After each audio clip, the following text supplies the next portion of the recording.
నేను doctor Aishwarya, gynaecologist and fertility specialist. ఇప్పుడు జరగబోయే కేస్ గురించి నేను మీతో షేర్ చేద్దాం అనుకున్నాను. ఒక 24 year old girl pregnancy positive అని తెలిసిన వెంటనే దగ్గరలోని మెడికల్ షాప్‌లో టాబ్లెట్స్ తీసుకొని వేసుకుంది. బ్లీడింగ్ కూడా అయ్యింది. తర్వాత తను ప్రెగ్నెన్సీ పోయింది అని అనుకుంది.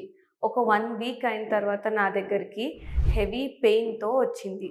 స్కాన్ చేసి చూస్తే లోపల ప్రెగ్నెన్సీ ట్యూబ్‌లో ఉంది.